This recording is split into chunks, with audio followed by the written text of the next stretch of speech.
اعوذ باللہ من الشیطان الرجیم بسم اللہ الرحمن الرحیم۔ السلام علیکم دوستو۔ کہتے ہیں کہ بنی اسرائیل میں ایک عورت نما آدمی رہتا تھا۔ اس کی آواز لڑکیوں والی، لڑکیوں کی طرح بالکل نازک مزاج اور داڑھی کے بغیر۔ اس کی انہی خصوصیات کی بنا پر وہ زنانہ حمام میں عورتوں کا مساج کرتا تھا۔ اس حمام میں کوئی بھی اس کی اصلیت نہیں جانتا تھا کہ وہ لڑکی ہے یا لڑکا۔ وہاں ہر کوئی اس کو عورت ہی سمجھتا تھا۔ وہ عورتوں کے جسم سے لذت بھی لیتا تھا اور اس کے ذریعے اپنی روزی بھی کماتا تھا۔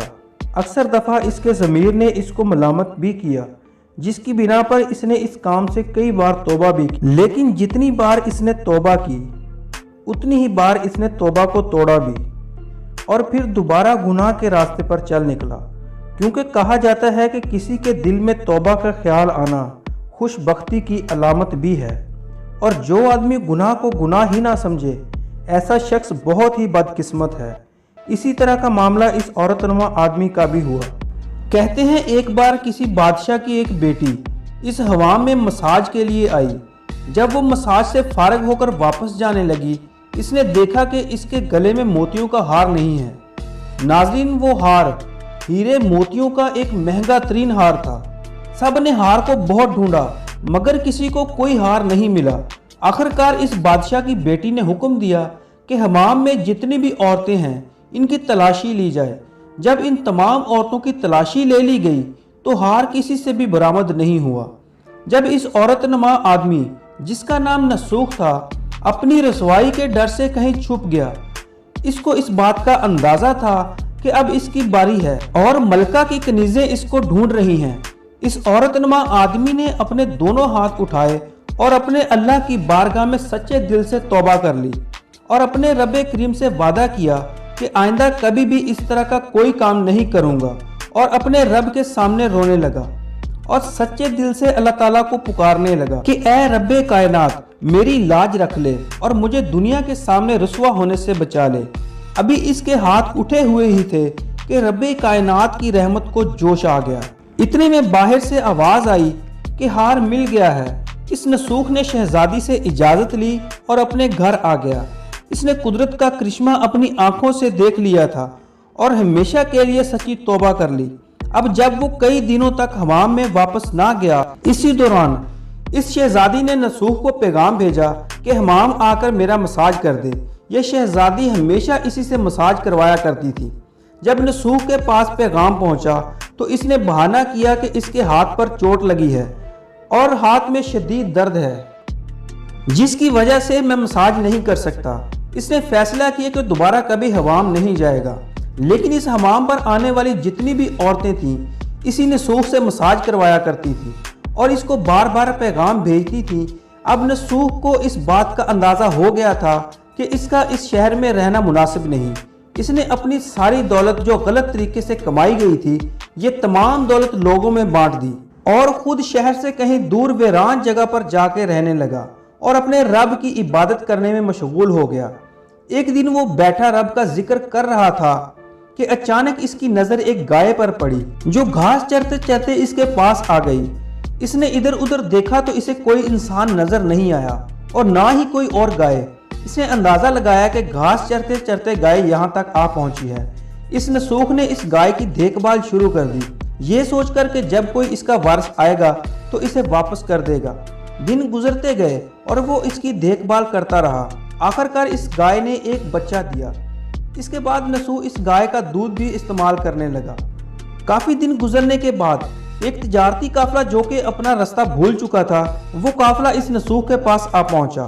وہ قافلہ پیاس کی شدت سے مر رہا تھا۔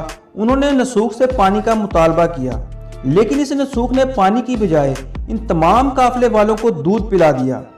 قافلے کے لوگ اس کی مہمان نوازی سے بہت متاثر ہوئے اور اس نسوخ سے شہر کی طرف جانے والا راستہ پوچھا۔ نسوخ نے ان کو آسان اور نزدیکی راستہ بتا دیا۔ وہ تاجر اس کی مہمان نوازی سے اتنا متاثر ہوئے کہ جاتے ہوئے نسوخ کو بہت سارا مال و دولت دے گئے۔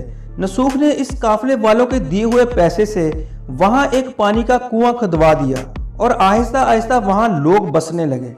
آہستہ آہستہ سب نے اپنے مکان بنا لیے اور ایک گاؤں کی شکل اختیار کر گیا۔ لوگ اس نسوخ کی بہت عزت کرتے تھے اور اس کو بہت احترام سے دیکھتے تھے۔ آہستہ آہستہ اس نسوخ کے چرچے وہاں کے بادشاہ تک پہنچ گئے۔ بادشاہ نے جب اس کے بارے میں سنا تو اس سے ملنے کی خواہش کی۔ دوستو، یہ بادشاہ اسی شہزادی کا باپ تھا جو نسوخ سے مساج کروایا کرتی تھی۔ بادشاہ کے دل میں خواہش پیدا ہو گئی کہ اس نسوخ سے ملنا ہے، تاہم اس نے نسوخ کو پیغام بھیجا کہ بادشاہ اس سے ملنا چاہتا ہے اور اسے محل بلوایا، لیکن اس نسوخ نے بادشاہ سے ملنے سے انکار کر دیا اور کوئی نہ کوئی بہانہ کر کے معذرت کر لی۔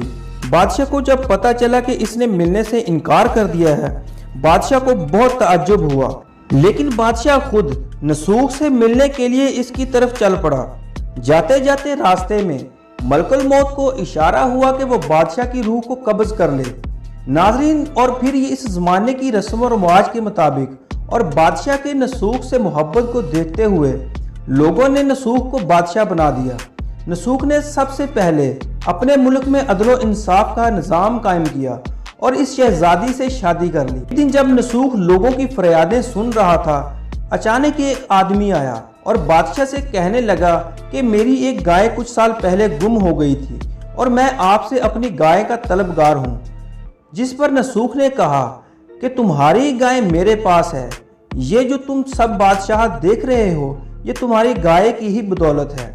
جس پر نسوخ نے اپنی آدھی جائیداد اس گائے کے مالک کو دے دی، لیکن اس شخص نے یہ سب لینے سے انکار کر دیا اور کہنے لگا کہ اے نسوخ، نہ ہی میں انسان ہوں اور نہ ہی وہ گائے تھی، بلکہ ہم دونوں فرشتے ہیں، ہم تمہارا امتحان لینے آئے تھے۔ تم نے سچے دل سے اپنے رب سے توبہ کی، جس پر اللہ تعالیٰ نے تم کو مال و دولت سے نوازا ہے، یہ تب کچھ تمہارا ہے، تمہارا امتحان لینے آئے تھے۔ تم نے سچے دل سے اپنے رب سے توبہ کی تھی، جس پر اللہ تعالیٰ نے تم کو اس مال و دولت سے نوازا ہے، یہ سب کچھ تمہارا ہی ہے۔ یہ کہہ کر وہ دونوں فرشتے غائب ہو گئے۔ اگر آپ نے ابھی تک ہمارا YouTube channel history information provider subscribe نہیں کیا تو جلدی سے سبسکرائب کر کے ساتھ بیل آئیکن کو بھی دبا دیں تاکہ ہماری ہر آنے والی نئی